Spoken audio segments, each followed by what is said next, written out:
Исәнмесез, эфирдә яңалыклар чыгарылышы, студияда Роз Хабибуллина алга таба төп темалар турында.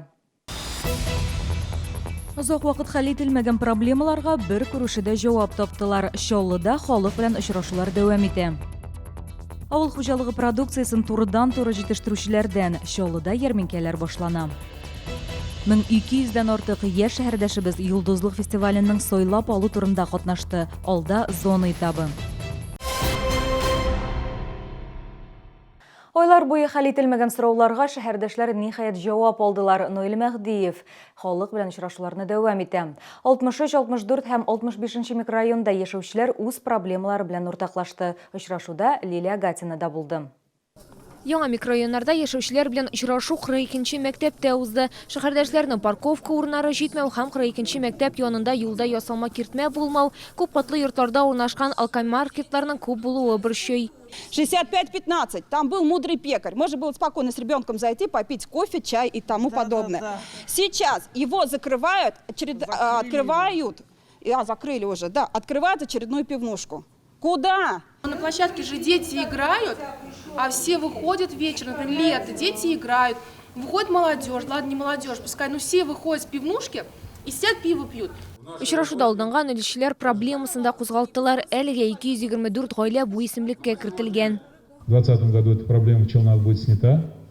На 1 января 2015 года было 939 обманутых дочек. Можете себе представить?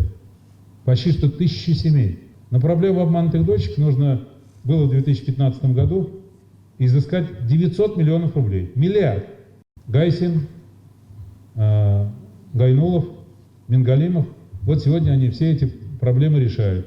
Очрашуда күңелле хәбәрләр дә яңгырады. 2020 елда 63-нче комплекста 2 балалар бакчасы төзү планлаштырыла. Аларның һәр кайсысы 304 балага исәпләнәчәк. 2022 елда микрорайоннарда мәктәптә булачак. Лилия Гатина, Сергей Вильданов, яңалыклар. Чаллыда яңа трамвай маршруты барлыкка киләчәк. Яңа юнәлеш инде якындагы дүшәмбе көнне үк эшли башлаячак. 35-нче номерлы трамвай Лев Васильев исемендәге автомеханика техникумы, Сидоровка бистәсе, Муса Җәлил проспекты, Йорчаллы проспекты, Тынычлык проспекты, Сөембикә проспекты, Яшьлек проспекты, Тимер кую заводы маршруты буенча хәрәкәт итәчәк. Юнәлеш тест режимында гына булачак, ул агымдагы елның 10 февраленнән 20 мартына кадәр гамәлдә булачак. Кайбер бюджет учреждениялары хезмәткәрләренең хезмәт хакы республика бюджеты хисабына артачак. Бу мәгариф, фән, спорт һәм мәдәният өлкәләрендә эшләүчеләргә кагылачак. Компенсация һәм кызыксындыру характерындагы түләүләрнең шартлары үзгәрәчәк. Хәзер 4 разрядлы сетка булмаячак. Аның урынына расланган база оклады. Вазифасына карап, ул һәр көн өчен аерым булачак. Оклад артачак, премиаль өлеше кимиячәк. Кроме того, по предлагаемой окладной системе оплаты труда при определении окладов и стимулирующих выплат руководителям учреждений будут учитываться только количественные показатели штатной численности работников в учреждении. В среднем рост заработной платы составит 10%. Шимбә көнне мәктәпләрдә укулар булмый. Татарстан мәгариф һәм фән министрлыгы тәкъдиме буенча 8 февральдә гриппны һәм ОРВИны профилактикалау максатларында республиканың барлык мәктәпләрендә сәламәтлек көне узачак. Белем бирү оешмаларыннан читтә спорт сәламәтләндерү чаралары оештырылачак. Министрлык белем бирү оешмаларында бүлмәләрне, сыйныфларны җыештыру һәм эшкәртү, һаваны сыйныфларда һәм холларда бактерицид нурландыргычлар белән зарарсызландыру, кабинетларны җилләтү белән санитар профилактика чаралары үткәрергә тәкъдим итә. Республика мәктәпләрендә укучылар һәм аларның ата-аналарына гриппны һәм ОРВИны профилактикалау чаралары турында әлеге тематика буенча видеоролик һәм мәгълүмат слайдларын трансляцияләү оештырылачак. Билгеле булганча, дәресләрдә укучыларның 20% булмаган очракта бу сыйныфларда уку процессын туктатырга кирәк. 8 февральдан Чаллыда авыл хуҗалыгы ярминкәләре яңадан башланачак. Алар шимбә көнне 8-дән 15 сәгатькә кадәр традицион мәйданчыкларда оештырылачак.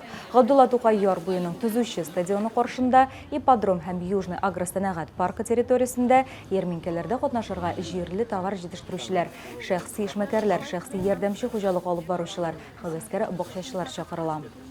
Шолыда Юлдызлық 2020 эстрада сәнғатының Республика телевизион ешлер фестивалі узды. Фестиваль Татарстан Республикасы президенті патронажы остында узды. Қатнашушылар вокал соло, конферанс, хореография, иң yoqшы музыка, иң yoqшы жер, тексті һәм видеоклип номинацияларында күш сынашты. Біздің хабаршыбыз Шолы талантлары белән очрашты. Нишек ташлап китим, нишек ялыга ситим, сыны буенда үскән тағаларны. Адилә Мишалинаға 9 еш музыкаға мәхәббәт аңан исеннән күчкән. Буш вакытларда алар әнисе белән бергә җырларга ярата. Мин җырларга әзерләнәм. Нинди җыр? Мин җырлыйм туган якта дигән җырны әзерләнәм. Без моны әнием белән сайладык. Мин 13-нче сәнгать мәктәбендә укыйм. Быел Йолдызлык яшьләр фестивале 20-нче тапкыр уза. Ул җиңүнең 75 еллыгына һәм ТССРның 100 еллыгына багышлана. Огромное количество участников, заявок. Уровень профессиональный вырос. В этом году у нас юбилейный год, 75 лет. Поэтому тематика интересная, военные песни, много находок. Педагоги хорошо поработали. Очень много ярких детей. Шолыда сайлап алу туры 2 көнгә сузылды. Катнашучылар саны 1200-дән артып китте. Киләсе тур Заналь, ул 9 һәм 10 мартта узачак. Дилә Гатинов, Әнис Иксанов, яңалыклар.